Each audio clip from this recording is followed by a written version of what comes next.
Tous les matins sur Radio Espace, en simultané sur Espace TV. Merci à Mafata Sano à la réalisation, à notre ami Malissila Poutine, Alassane Diallo, l'homme de nuit, à Colosse, évidemment. C'est Mamoudou Kondé. Merci à vous tous qui nous écoutez à l'international, à tous nos techniciens en région. Les grandes gueules se poursuivent pour votre plaisir. Je le disais tantôt, il était plutôt favorable à la conduite de la transition, mais depuis quelques semaines, ils ont des réserves. Réunis donc au sein de la conférence des coalitions et fêtières qui militent pour une transition apaisée, invite le gouvernement et le CNRD à mettre en œuvre des recommandations issues donc des dialogues politiques. En 2 ans de gestion, ces acteurs politiques ont pu se faire une idée claire, il faut le dire, des actes qui sont posés, et même s'ils n'avouent pas être trompés, leur appréciation en tout cas a quelque peu changé. Nous en parlons ce matin, mesdames et messieurs, avec notre invité. Il est avec nous dans ce studio, évidemment, c'est bien sûr M. Bahouri, il faut le rappeler, il est le président de l'U2RG. On s'intéressera un peu plus tard, évidemment, à cet autre sujet. Pour votre bonheur, vous, auditeurs et téléspectateurs, on parle d'économie ce matin dans notre émission.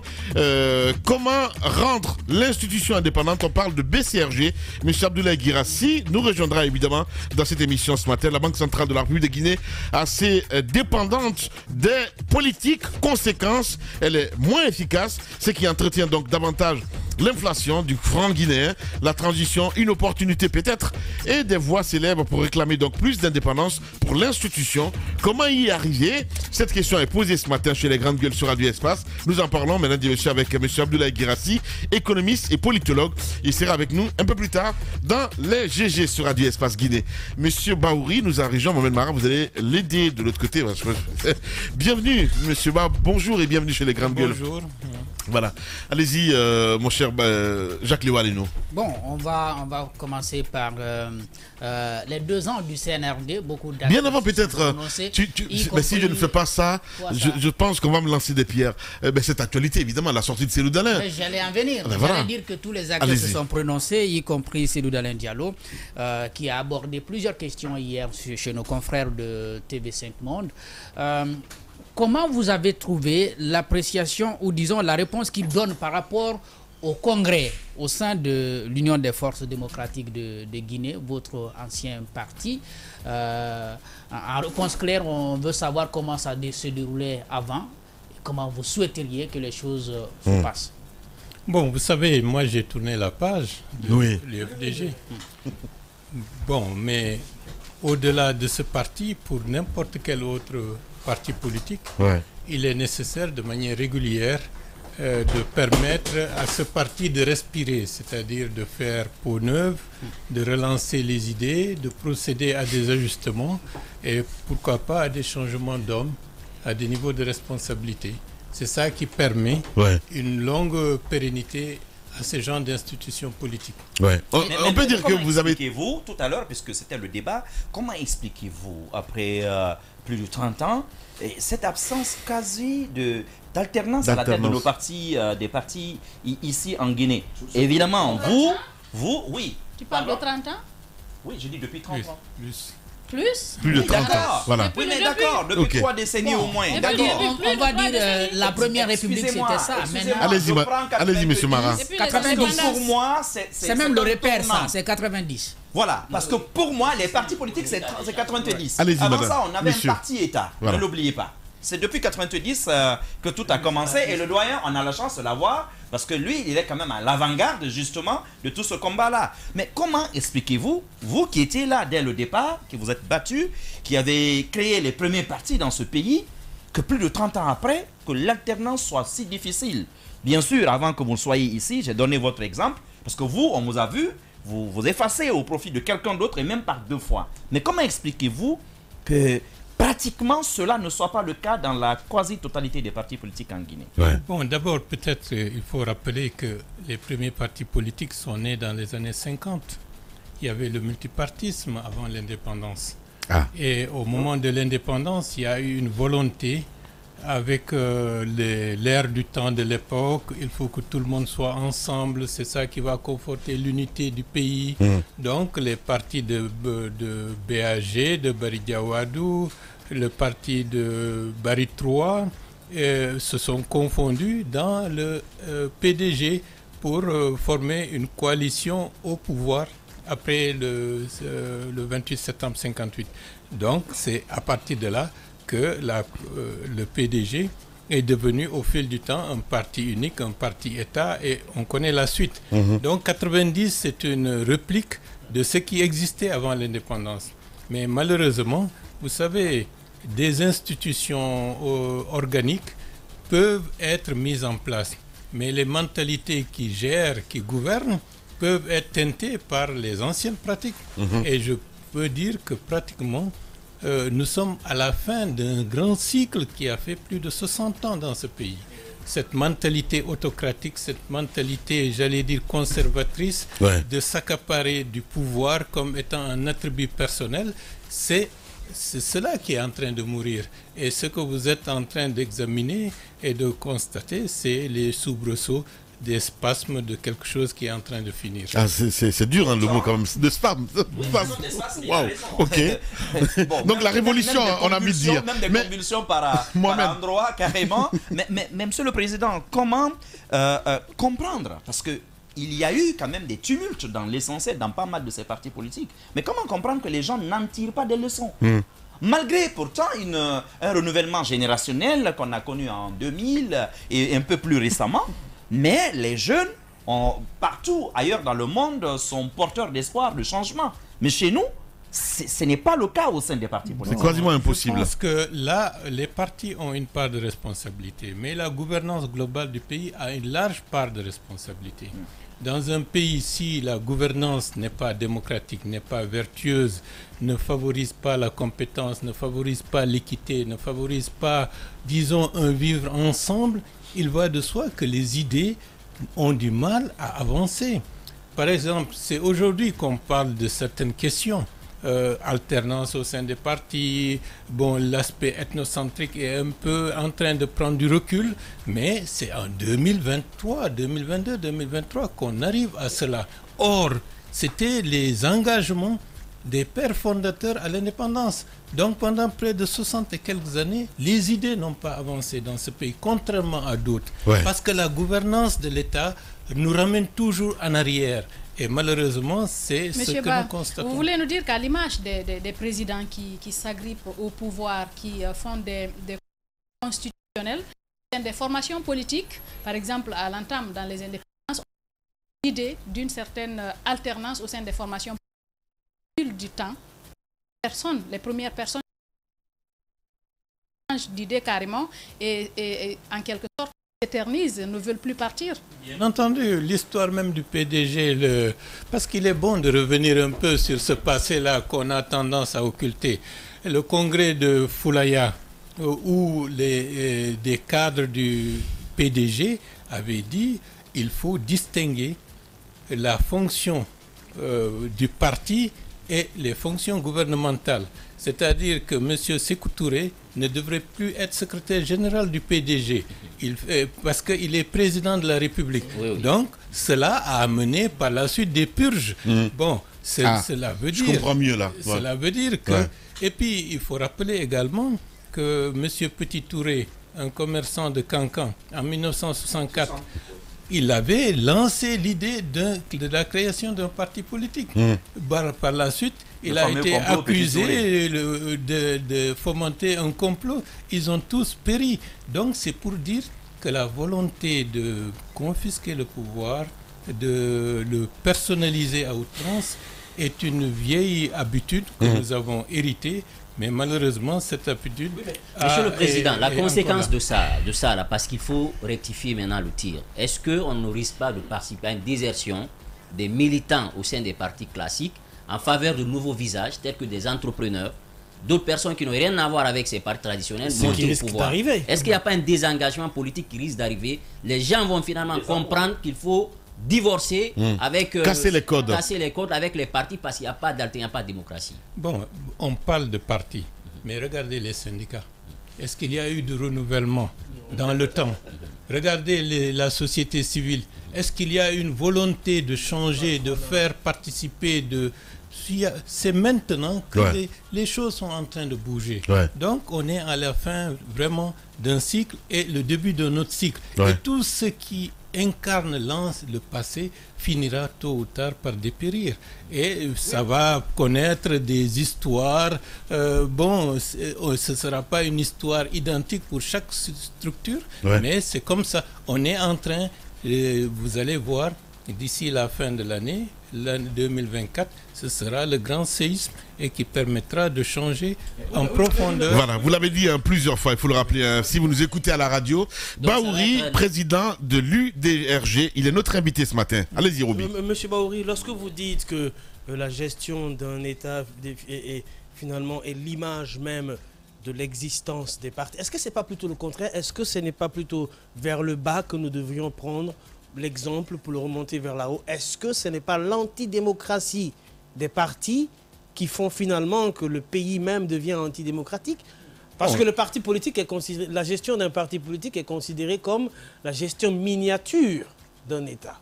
Je comprends la question, mais il faut avoir des dirigeants visionnaires qui ont déjà une idée de ce qu'ils souhaitent faire de manière vertueuse pour le pays, qui vont construire leur parti politique dans cette lancée, et au pouvoir, ils vont élargir cela. Mais c'est des cas rares. Par contre, un pouvoir intelligent, innovant, démocrate, vertueux, peut, de par sa pratique du pouvoir, amener toutes les institutions à changer d'attitude, à changer d'approche. Mais si le pouvoir en place et aussi à l'image de ce qu'il existe un peu partout, ça conforte ce conservatisme qui met les idées démocratiques de côté, les idées de progrès, les idées de réconciliation en marge, qui promeut cette culture ethnostratégique qui a fait que la Guinée... Ce n'est pas le parti au pouvoir. Ce ne sont pas les partis au pouvoir qui empêchent les partis qui se battent dans l'opposition de cultiver la démocratie. Non. Actuellement, par exemple, je vous donne l'idée de l'UDRG. Mon cheminement politique. Nous avons créé l'UFDG, mais on ne s'est pas accaparé au premier poste. Nous en avons fait une opportunité pour construire un parti en agrégeant au fur et à mesure de nouvelles forces et qui s'est élargi. Malheureusement, arrivé à un certain moment, ce processus démocratique de construction a été dévié et ça a mené des crises. Aujourd'hui, à l'UDRG, dans les statuts, il est nettement indiqué que le président du parti ne peut pas faire plus de 2 mandats. C'est clair et net. Et je m'appliquerai cela à moi-même. Vous êtes à votre 2e mandat? Pratiquement, le Congrès... Le mandat, c'est de 5 ans? Le Congrès, c'est de 5 ans. Mais je peux dire... Vous avez entamé votre 2e mandat. Je vais vous donner un scoop. Il se pourrait que, de manière statutaire, lorsque on fera le Congrès, j'espère bien en début 2024, que ce sera la plus courte période où un président exercera le rôle de président du parti. Parce que en clair, il y aura vous autre serez chose. Candidat ou pas du tout? Après 2024, vous ne serez plus à la tête de l'UDRG? C'est mon souhait. Ah, ben voilà. Au moins c'est dit. Parce que vous serez, attendez, parce que vous serez candidat aux prochaines élections présidentielles, ou bien parce que simplement vous espérez carrément être celui qui sera porté à Sékou Touré. C'est mon ambition, c'est mon désir et ce que je souhaite pour mon pays, pour apporter un peu plus de moi-même, pour vraiment prolonger ce qui est en train d'être bien fait et puis aller encore plus au-delà. Mais dans le contexte actuel, j'ai envie de vous poser cette question. Trouvez-vous encore légitime que des partis politiques qui ne sont pas du tout des partis démocratiques, qui excluent les voix discordantes, qui ne font pas leur congrès, qu'on leur réserve le droit à eux seuls de présenter des candidats à une élection présidentielle ou à une élection législative? Trouvez-vous que cela est légitime? Il a dit tout à l'heure, de nouveaux visages veulent émerger, mais n'ont pas envie de se mettre dans le carcan des partis pour ne pas se faire couper la tête, pour ne pas être pris en otage par les coordinations régionales. La guillotine. Trouvez-vous légitime d'empêcher d'autres Guinéens légitimement d'aller peut-être, pourquoi pas, postuler pour Sékou Touré? Bon, je pense que on n'interdit à personne de postuler. Mais il y a une question, disons, d'identification d'une partie de l'électorat, de légitimité, de représentation, et puis de pouvoir financier. Et puis il faut incarner une attente, un espoir. Ça ne se décrète pas du jour au lendemain. Ça ne tombe pas du ciel. Vous pouvez avoir une quantité phénoménale d'argent, mais si vous n'avez pas la légitimité, si les gens ne s'incarnent pas à travers votre profil, vous ne pourrez pas. Mais c'est au peuple de décider à travers une élection. Monsieur le Président, même dans les résolutions... Je pense qu'on va faire une émission spéciale, si vous le voulez bien, parce qu'il est là pour un autre sujet très important. Oui, Lamine, voilà. Mais Lamine, tu sais, on parle de la transition, là. J'ai bien compris. On parle de changement maintenant, là. On peut un jour rêver avoir un entrepreneur à la tête de ce pays. Mais aujourd'hui... Rêver, pourquoi entrepreneur? Mais oui, mais ça se passe aujourd'hui sous d'autres cieux. Nous sommes tous. Est-ce que ce n'est pas la peur de se voir couper l'herbe sous les pieds? On a vu ces résolutions. On dit que les législatives, il n'y a pas de candidature indépendante. La présidentielle, il n'y a pas de candidature indépendante. C'est seulement pour les communales. Tout est verrouillé. Est-ce que vous pensez... Oui. Lorsque vous donnez un immense pouvoir à des personnes qui ne se sont jamais frottées à ces arcanes politiques, à cette lutte, à ces échecs, à tout cet ensemble de choses, pour mieux maîtriser la matière humaine, pour mieux savoir comment gérer. Vous parlez de Patrice Talon? Vous allez voir, regardez M. Trump, regardez le processus d'émergence de leaders, ça se forge dans le temps. Monsieur Guirassy n'est pas venu. Excusez-moi. Les grands gueules. On va l'écouter. C'est pour cela qu'on l'écoute. Allez-y. Mais monsieur Barre, allez-y. À ce que nous disons, je pense que lui-même ça se vend de rajeunissement que nous souhaitons. Monsieur Barre, ce qu'on veut vous dire, vous-même, dans votre développement, à vous entendre, les partis n'ont pas fait du bien justement dans ce processus de gestation des leaders, parce que les partis nous ont donné des leaders à leur image, des leaders qui ne veulent pas de renouvellement, des leaders habitués à la carambouille, des leaders habitués aux exclusions, et c'est ce qu'on a. Vous avez vu, M. Alpha Condé, finalement, ce que ça a donné, après plus de 50 ans de combat politique, ce que ça a donné. Pourquoi ne pas donner la chance à ceux qui ne sont pas dans les partis politiques aussi de postuler à des élections nationales et laisser les électeurs trancher? Parce que vous-même, vous reconnaissez que les partis politiques ne font pas du bien à société. Monsieur Bahouri, l'argument que vous avancez ne me semble pas tenir. Ce n'est pas nécessairement que le candidat indépendant va venir tomber comme ça, président de la République, mais ça sans avoir eu du cheminement. Il peut bien lui aussi, soit quitter un parti politique ou se battre sur une première échéance sans réussir, puis après gagner les résultats. Et donc je dis, est-ce que l'argument que vous posez vous paraît vous-même suffisant? Vous savez, hein, on met tout le mal au niveau des partis politiques. Ce ne sont pas les partis en Guinée qui sont malades. C'est la société politique globale qui est malade. C'est le conservatisme, ce sont ces idées rétrogrades qu'on retrouve partout. Donc ça n'a rien à voir de manière spécifique aux partis politiques. Les partis politiques ne sont que les révélateurs de ce qui existe partout, dans l'administration, dans tout. Et de ce fait, le processus de changement, c'est de prendre conscience que c'est globalement qu'il y a des choses à faire dans le système pédagogique qu'on enseigne aux enfants.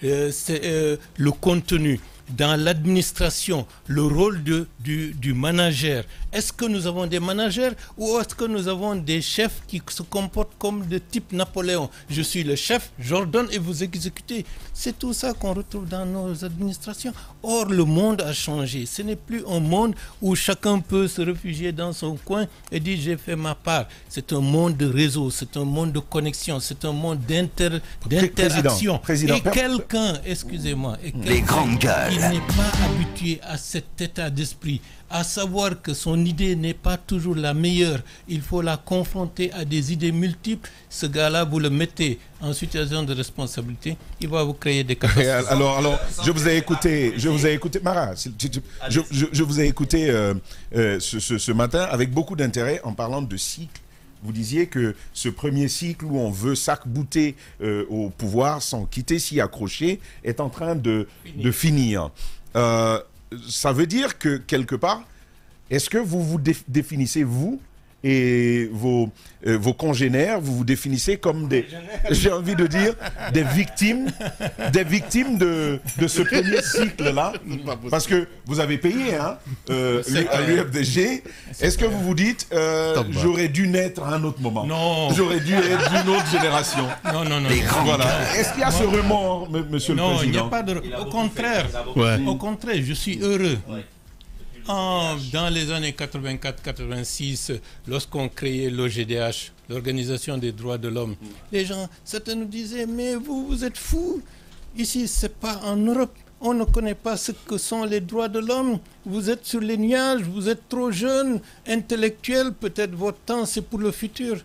Mais grâce à Dieu, on a expérimenté des choses qui nous ont mis dans des épreuves difficiles.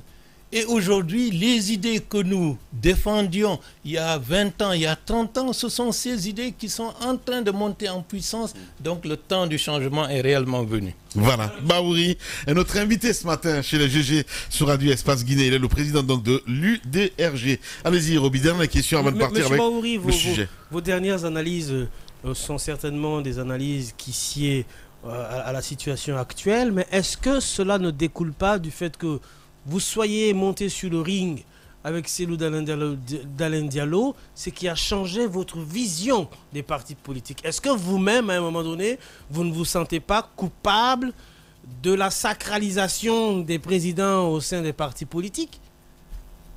Non, je ne pense pas. Vous savez, lorsque j'y étais, l'UFDG n'était pas comme ça. Des voix discordantes, vous y alliez à coups de poing sur la table avec Cellou? Pas du tout, non, mais bon, parlons du présent et du futur. Non, mais non, c'est important. Non. Mais je dois dire, moi, je suis heureux. Parce que vous êtes en train de faire le diagnostic. Je suis heureux. Vous faites un diagnostic de telle sorte que vous y retrouvez pas. On a l'impression que c'est aujourd'hui que vous dépeignez, alors que hier vous y étiez. Est-ce que vous avez participé à tout ce qui se passait hier? Je n'ai pas participé, j'ai participé. Au sein de l'UFDG, il y avait le débat démocratique, ça se passait comment à votre temps? C'est pour ça que vous êtes parti? Bon, parce que par manque de débat? Il y a eu à un moment donné des blocages, un refus systématique et bon, une culture qui n'était pas la nôtre, mais qui était plus. Parce que l'ami, il ne faut pas oublier que les révélations ont commencé lorsque les deux ont porté les gants. Hein? Tu vas le laisser finir, mon cher Roby, s'il te plaît. Je dois dire que ce qui se passe, bon, à travers ma personne ou les autres personnes, ce sont c'est l'évolution de la société guinéenne qui est en train de marcher. Est-ce qu'on peut dire que c'est un combat d'ego, quelque part? Non, pas d'ego, c'est un combat d'idées, c'est un combat de culture politique. Ce sont des changements qui sont en train de se faire.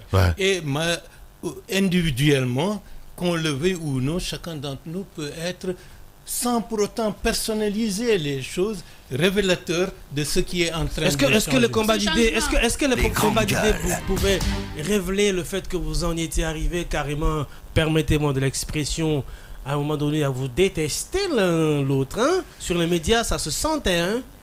Bon, vous ne aimiez pas du tout, hein? Bon, je pense que moi j'ai tourné la page. Bien, et c'est le plus important, mon cher Roby. Allez. Lui, il a tourné la page. Juste avant qu'on ne passe à l'autre phase au sein de l'UFDG, vous dites que d'ici la fin 2024, vous pensez qu'il va y avoir un séisme où tout pratiquement va changer au sein des différentes formations politiques. Aujourd'hui, on a vu cette sorte. Est-ce que vous pensez à la possibilité qu'en 2024, quelqu'un d'autre soit à la tête de l'UFDG, quelqu'un qui n'est pas Cellou Dalein Diallo, qui ne soit pas Cellou Dalein Diallo? Bon, vous savez, l'histoire des institutions, chaque institution a sa vie particulière. Il y a des institutions qui vont dépérir progressivement et s'éteindre. Il y a d'autres, il peut y avoir des changements. Il y a d'autres, un sursaut peut amener à ce qu'on se dise il faut changer. Le RPG, par exemple, il va se mourir. Bon, vous savez, non, de toutes les façons, ce qui est important. Parce que là, il stagne là. Et quand il n'y a pas de mouvement dans un organisme, vous savez, la règle physiologique, ça se rétrécit. Bien. Ça se rétrécit et parfois ça finit par d'évoluer, mon cher Tamba. La vraie question, ce n'est plus que vont devenir certaines institutions politiques. La vraie question, c'est l'émergence d'une nouvelle offre politique. Justement, c'est la vraie question, vous l'avez dit. Qui rassemble, qui réconcilie, qui rassure, qui se projette et qui permet à des hommes, à des femmes venant d'horizons divers de se retrouver ensemble pour bâtir quelque chose qui pourrait être... Un combat générationnel. Est-ce que vous comprenez cette demande d'Ousmane Gawal à un congrès du côté de l'UFDG? Vous comprenez? Non, c'est tout à fait légitime. Légitime, voilà. Nécessaire. Okay. Mais on parle de combat générationnel. En Guinée, excusez-moi. Mais beaucoup estiment... Il finit, pardon. Voilà, allez-y. Combat générationnel, c'est une vue de l'esprit. Les idées n'ont pas d'âge. Il y a des idées qui sont vieilles. Hein. Il y a des idées vieilles. Bien sûr. Qui sont il y a des idéaux, il y a des... Ce qu'il faut avoir, c'est avoir ce que Bachelard disait en parlant de la science se rectifie, la science progresse en se rectifiant. Lorsque vous êtes à la tête d'une institution politique, l'institution se rectifie, progresse en se rectifiant. C'est ça le progrès. Mais si vous dites non, ce qui est ici, c'est ce qui sera demain et après-demain, il va de soi que cette institution va se retrouver. Cela dit, Monsieur le Président, ceux qui étaient tout près de Sékou Touré à l'époque, il y en a. Et quand ils regardent notre société aujourd'hui, c'est avec beaucoup de douleur qu'ils voient la dynamique, les mutations sociales qui se créent. On s'accroche à l'histoire, à cette expérience. On veut toujours le parti unique. On veut que les réflexions soient comme ça, il faut que ce soit ceci. Moi, par exemple, j'ai un problème avec l'ouverture d'esprit de Gaga sur l'éducation des enfants. Moi, je veux qu'on frappe, elle n'en veut pas. Donc, vous voyez, est-ce que ce n'est pas la même réalité finalement des partis? Est-ce que finalement, ce n'est pas ce qui légitime le débat intergénérationnel? Non, c'est normal parce que nous sommes rétifs au changement. Alors que les pays qui progressent accompagnent le changement. Même quel que soit l'âge, ils accompagnent, ils acceptent d'accompagner. Ici, on refuse, on se cramponne, on confisque. Et c'est dans beaucoup de domaines que vous allez retrouver cet esprit. Ce n'est pas seulement au niveau des partis politiques. Donc, il faut ramener le débat à un niveau global de changement profond de la société guinéenne pour qu'on puisse être une société ouverte, une société qui rassure, une société fraternelle et une société en progrès. C'est comme ça qu'on pourrait accompagner le processus de changement qui est en marche et qui est inéluctable. Notre invité ce matin chez les juges. Monsieur le Président, il y a 2 jours, le CNRD a, je vais dire, célébré ses 2 ans au pouvoir avec le bilan que l'on connaît déjà pour lui. Mais d'ailleurs, commençons par le bilan de cette journée de célébration. Quel est votre regard sur tout ce qui s'est passé ce jour-là avec les manifestations, des bilans macabres encore une fois, qui ont touché une date? Et puis, de l'autre côté, il y avait un concert. Est-ce que pour vous, c'est ça qui révèle le dynamisme politique dans notre pays ou c'est plutôt notre instinct le plus sombre, là, encore une fois, qu'on a manifesté en cette journée du 5? Bon, personnellement, bien avant ça, j'avais écrit et j'avais dit, ce n'est ni le temps des réjouissances, ni le temps des manifestations. Donc, c'était un moment où il fallait penser à ceux qui sont morts, à ceux qui ont donné leur vie, pour que le processus de changement puisse s'enclencher. Et puis, remettre tout cela dans un contexte d'une histoire longue de tragédie où beaucoup de Guinéens ont perdu leur vie dans le combat pour la démocratie. Donc, ce n'était ni le temps des réjouissances, ni le temps des manifestations. Et ce que vous remarquez, même en parlant de ça, sur 2 aspects. Parlons d'abord des réjouissances. Mais c'est une vieille culture démagogique. Il suffit que vous soyez le chef, que vous ayez les mannes financières. Si vous ne faites pas attention, vous allez avoir des nyaramache qui vont du matin au soir tomber sur vous. Mais c'est une vieille habitude. Donc ça, c'est un aspect d'un passé qui n'est pas bien perçu par une grande frange de la société guinéenne. Et ça, c'est un bon signe. Deuxièmement, ceux qui ont appelé à des manifestations, mais c'est une vieille habitude également. un esprit d'instrumentalisation. D'ailleurs même, j'allais dire, même très dangereux, qui va exploiter la violence telle qu'on l'a connue depuis des décennies et des décennies. Donc ils sont toujours dans le même registre. Donc ils sont dépassés. Et la société guinéenne en a marre de ça. Elle pleure ses enfants, mais ceux qui sont à la base de part et d'autre vous en avez sont marre, l'expression. Vous en avez marre, vous? Bien entendu. À présent, vous en avez marre.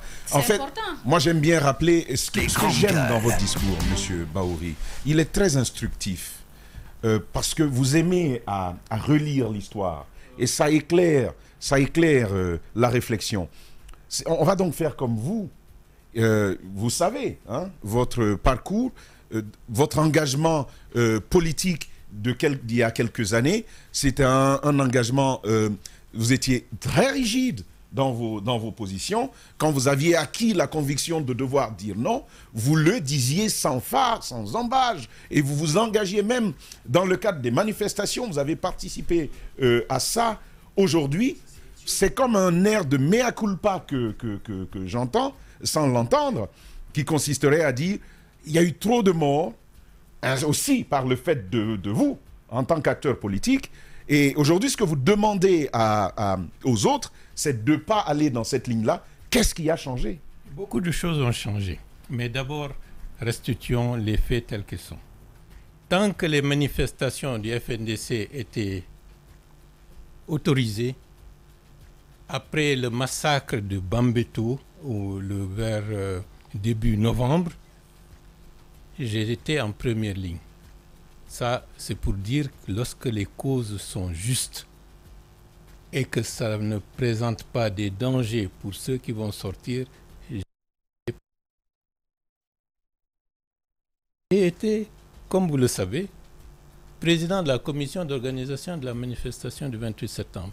La cause était juste, était noble et c'était un enjeu majeur pour l'histoire de notre pays. Si on savait qu'il y avait des embuscades pour massacrer la population, pour violenter les femmes, personnellement, on aurait annulé cette manifestation. Bien.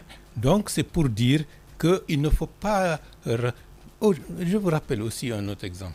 Lorsque l'élection présidentielle de 2015 et que au lendemain, le candidat adverse à M. Alpha Condé avait appelé à ce que les gens sortent et quiconque meurt, c'est parce que Dieu aura voulu que ça soit. J'ai dit non. Vous parlez de Seloudana Diallo? Le candidat adverse. À ce moment-là, en 2015, octobre 2015, cet appel a été entendu, relayé par plusieurs. Et ça a empêché une crise post-électorale sanglante que la Guinée aurait connue en 2015. C'est pour dire que je suis toujours mais c'était du fake, M. Bahouri. Non, c'est pas du fake. Mais non, je suis désolé, mais voilà, parce que c'était des montages à l'époque. Ah non. Non, c'était pas un montage, Lamine. Je suis désolé, mais non. Lamine, c'était pas un montage. Si, je suis désolé. C'est le même c'est qu'il a dit ça. Tu vas pas... Il l'a dit. Donc, si vous le dites. Il l'a dit. Okay. Oui. Bon, bref, c'est pour dire qu'il faut il faut lire le passé, parfois, en ayant des épreuves personnelles qu'on subit, mais il ne faut pas en rester là. Nelson Mandela, il a été partisan de la lutte armée contre l'apartheid. Il a été emprisonné 26 ans. Mais c'est lui qui a eu l'intelligence stratégique de dire baissons les armes, négocions, discutons. Et ça a permis, sans beaucoup d'effusion de sang, parce qu'il y a toujours des gens qui sont contre, sans beaucoup d'effusion de sang. Sans plus d'effusion, il y en a eu. Monsieur Ba, mais c'est pour dire qu'un homme politique doit adapter son attitude et son discours en fonction des moments et en fonction des intérêts majeurs de son pays.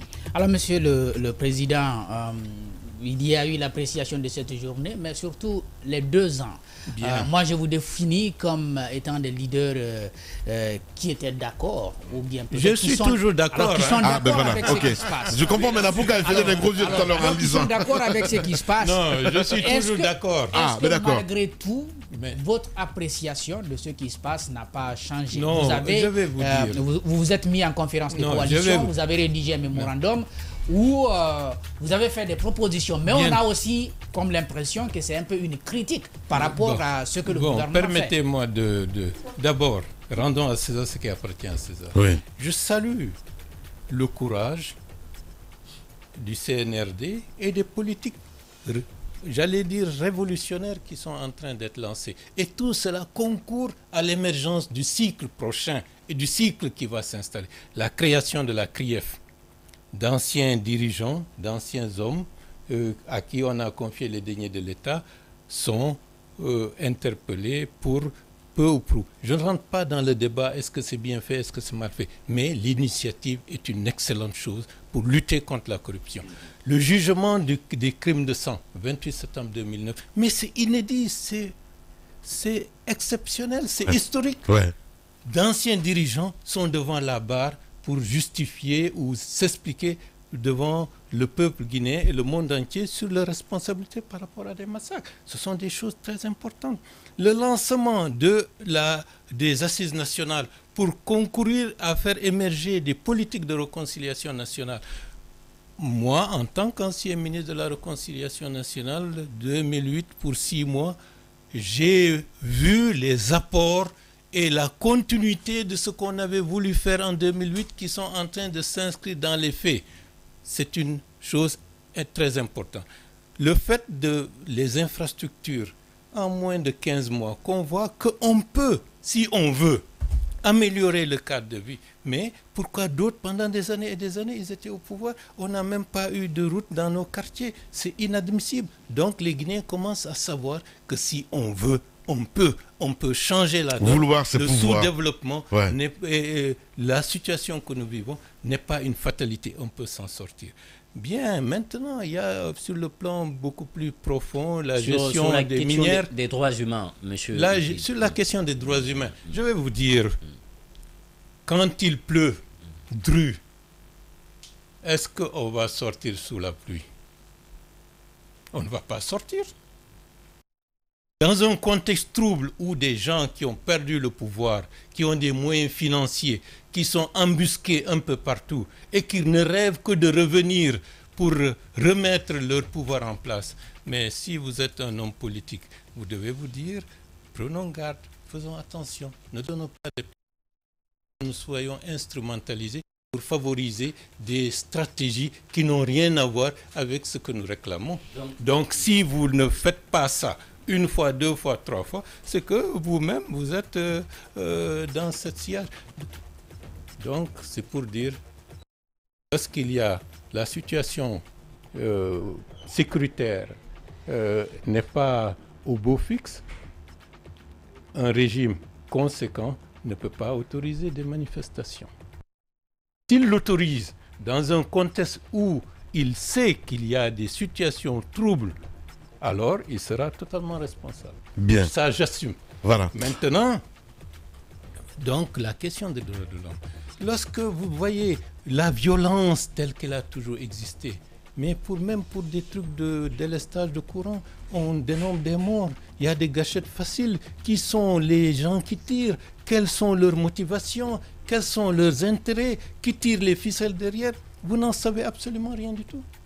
Donc, lorsque vous dites la liberté d'expression, liberté de manifestation reconnue par la Constitution, c'est vrai, mais un gouvernement responsable doit assurer la protection de la cité et de la stabilité. Voilà, vous faites du casserie ce matin, M. Bahouri. Hein? On va revenir dans la 3e partie de l'émission, si vous le permettez, les gars. On va revenir dans la 3e partie de l'émission, mesdames et messieurs, avec notre invité ce matin, M. Bahouri, qui ne prend pas de gants. Allez, vous êtes chez la GG. Oui, sur Radio Espace et puis sur Espace TV également aussi. Merci à vous tous qui nous rejoignez. Aussi sur Suite FM Guinée avec notre invité Bahouri. Et voilà, notre second invité se prépare. Voilà, on parlera économie un peu plus tard. Monsieur Leno, vous avez la parole. Allez-y. Alors, monsieur Bahouri, vous étiez en train de donner un commentaire sur les droits humains, notamment autour de l'interdiction des manifestations. Vous êtes même allé jusqu'à dire que vous assumiez qu'on puisse interdire les manifestations en cette période. Est-ce qu'en même temps, ce n'est pas un problème pour la junte d'avoir en face des gens qui disent oui et puis ceux qui veulent dire non, qu'il n'ait pas la possibilité de l'exprimer? Bon, je pense que, vous savez, c'est dans ce sens qu'on dit, dans le mémo qu'on a envoyé, qu'il faut améliorer la gestion politique de la transition de manière globale. Et à ce niveau-là, je pense qu'il y a beaucoup de questions à améliorer. Au niveau du CNRD, au niveau même des structures qui viennent d'être mises en place, parfois il y a une rétention de vouloir vraiment avoir une démarche participative. Est-ce que vous doutez aujourd'hui un petit peu de la conduite de la transition? Non, il ne faut pas. Par exemple, vous savez, dès qu'un processus commence, les premiers moments, c'est avec enthousiasme. Ouais. Mais dès qu'on rentre dans le quotidien, les écueils, les difficultés, les interactions humaines, chacun avec sa manière de concevoir les choses, entrent en jeu. Ouais. Et si on ne se remet pas en cause, si on n'est pas capable à chaque fois de s'arrêter et de se dire est-ce que ce que nous sommes en train de faire, nous sommes en train de le faire bien, est-ce que nous n'avons pas d'insuffisance? Mais de manière concrète, vous qui avez participé au dialogue, il y a eu des recommandations. Est-ce qu'aujourd'hui vous êtes sûr que ces recommandations sont en train d'être mises en œuvre? Ouais. Les grandes gueules. Très précis. Nous avons deux problèmes. Le premier problème, le cadre de dialogue interguinéen n'a pas favorisé disons, un rassemblement, des plénières, des concertations pour examiner à chaque étape des nouvelles questions et de faire émerger des lignes de consensus. Le cadre interguinéen ne l'a pas fait. Le dialogue n'a servi à rien. Non, il ne faut pas être systématique. Il a servi à quelque chose. Les 35 résolutions, c'était le point de départ pour légitimer les 10 étapes, la durée de la transition. Maintenant, au cours du parcours, il y a de nouvelles questions qui se posent. Aujourd'hui, la question essentielle, comment financer ces étapes? Activités. Quelles sont les hypothèses à mettre en œuvre pour que la transition soit réussie par rapport à la décentralisation, par rapport à ces conseils de quartier? Quelle est la meilleure alternative ou la meilleure attitude à avoir? Tout cela aurait pu se faire dans des plénières au niveau du cadre de dialogue de manière très large. Mais ça n'a pas été le cas. C'est la raison pour laquelle nous pensons que les partenaires que nous sommes, nous devons à chaque fois nous retrouver, discuter, confronter nos idées. Et c'est pour cela que nous avons créé la conférence Est-ce que M. Babou Les grandes gueules. des interlocuteurs du côté du gouvernement, du côté du CNRD, pour échanger autour de la mise en œuvre de toutes ces activités? Est-ce qu'on continue même de vous écouter? Bon, là, peut-être c'est à eux qu'il faut poser la question. Mais c'est à vous, je pose la question. Moi, je pense que... Est-ce qu'on vous écoute aujourd'hui? Bon, c'est à eux qu'il faut poser la question. Mais si on vous écoute, vous devez le savoir. Non, les grandes gueules. C'est pas à moi de répondre à cette question. C'est qu'on ne vous écoute pas si vous ne le dites pas. Non, est-ce qu'on peut au moins de parler, de dire ce que vous pensez? Je suis là. Non, pas dans ce studio. Pas dans ce studio, mais dans les cadres initiés. Non, notamment avec le MATD. Est-ce que vous avez toujours la possibilité, quand vous le souhaitez, de pouvoir parler et de donner votre avis au MATD? Notamment au MATD pour renchérir, au par niveau exemple. du MATD, je pense qu'à ce niveau-là, il n'y a pas de problème. Nous nous retrouvons, il invite de manière, de temps en temps, les coalitions politiques à le rencontrer. Et même le document sur lequel nous avons planché, c'est lui qui nous a remis ça. Donc, de ce point de vue, je pense qu'il assume son rôle. Mais le cadre qui était dédié à cela a manqué d'ouverture.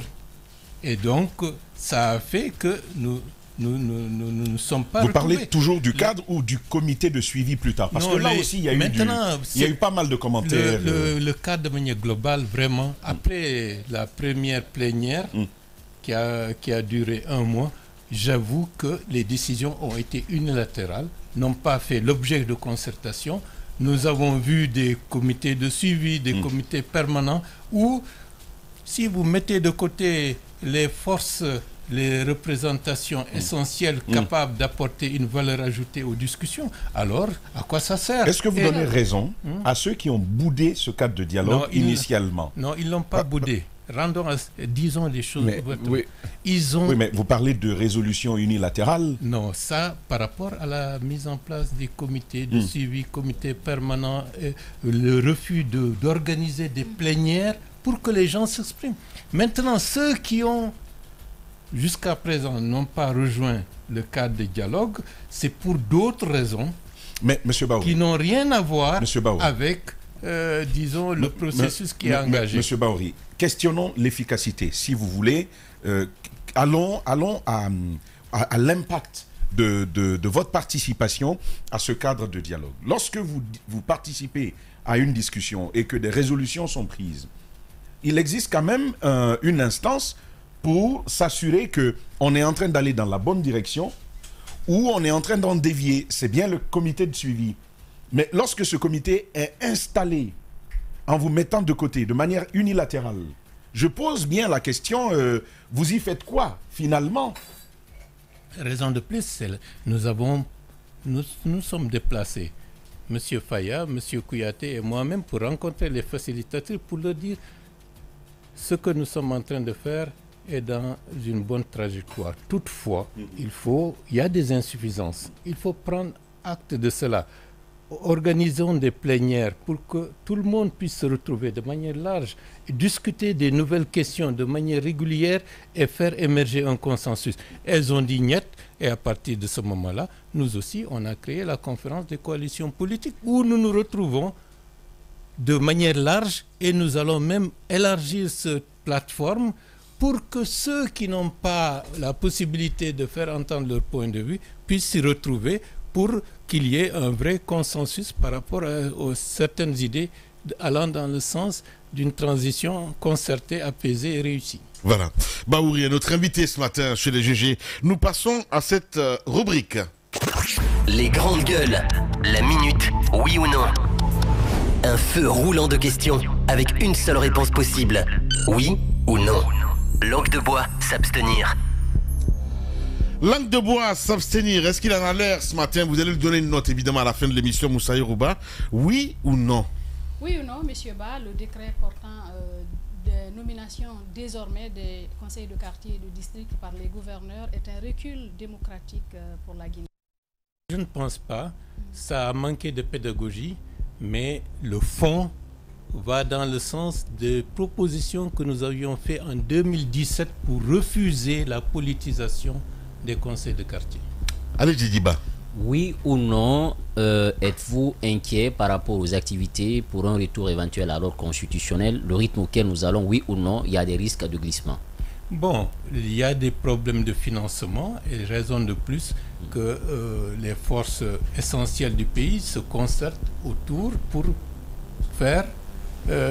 trouver des pistes alternatives, pour financer les activités qui ne doivent pas... Donc oui, il y a des risques de glissement.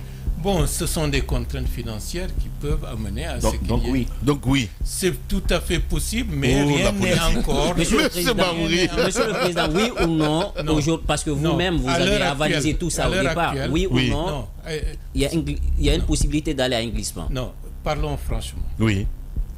À date, rien. La rubrique, c'est oui ou non, monsieur Baouri? Aujourd'hui, on peut aller dans le sens des délais impartis.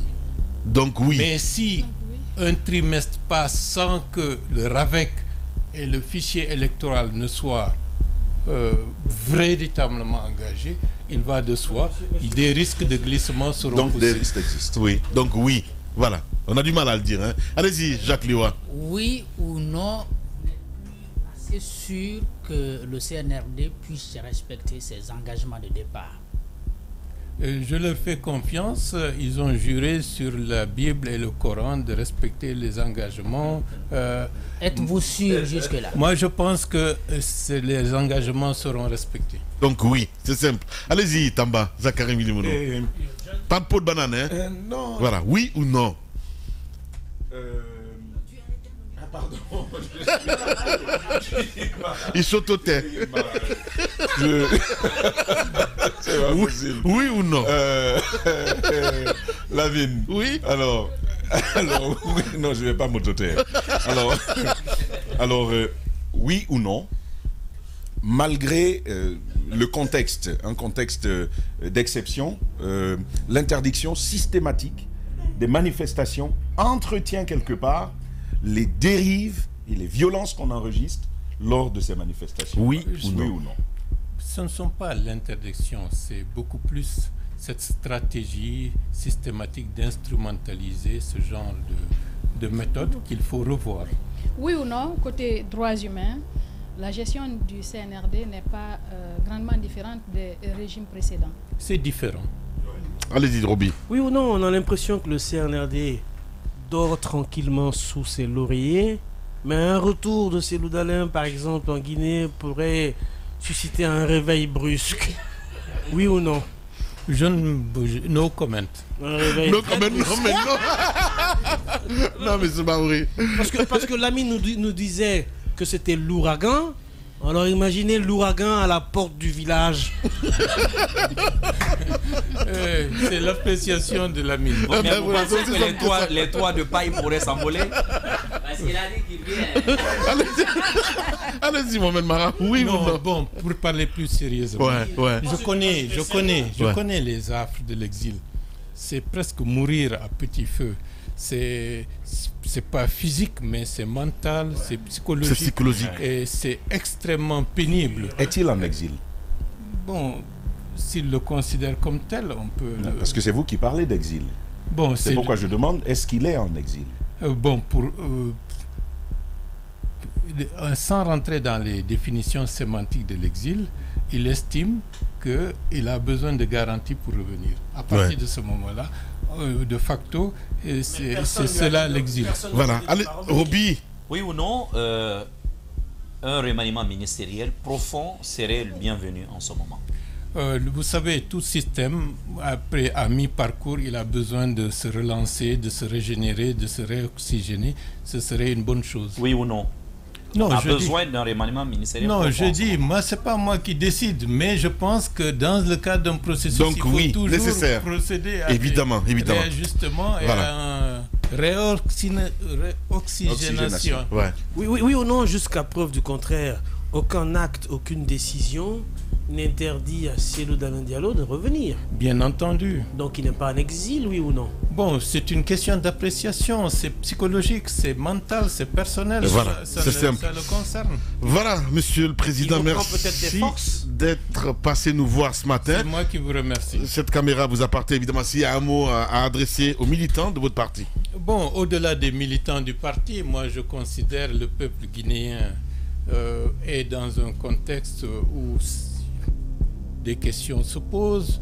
Est-ce qu'on va dans le sens d'une transition apaisée qui va réussir? Je pense que, sauf avis contraire, je pense que nous sommes dans la bonne direction. Mais il faut examiner et prendre en compte les contraintes, les risques, les pesanteurs et les corriger pendant qu'il est temps.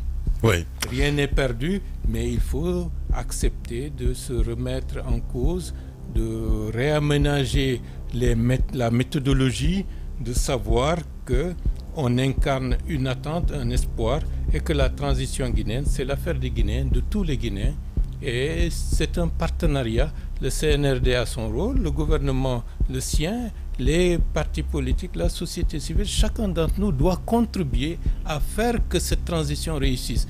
D'où le fait que dans un contexte régional troublé, soyons plus responsables en mettant en avant exclusivement les intérêts de notre pays et mettre de côté des intérêts sectaires qui peuvent être contre-productifs. M. Baouri est-il ouvert à une éventuelle nomination par la junte actuelle? Non, la charte l'interdit, la charte est claire. Tout membre du CNRD, du gouvernement, de CNT ne peut pas être éligible pour les prochaines élections. Donc la question est réglée. Donc vous ne voulez pas? À titre personnel, oui. À titre personnel, oui. Mais c'est peut-être moi qui ai Merci beaucoup, M. Baouri. S'il est nommé par le CNRD. Voilà, ça veut dire qu'il ne sera pas candidat en fait. S'il est nommé, il ne sera pas candidat. Voilà. Donc, de facto. Voilà, c'est bien cela. Voilà. Merci beaucoup en tout cas d'être passé nous voir ce matin, mesdames et messieurs. Dans un instant, on parle économie chez les GG.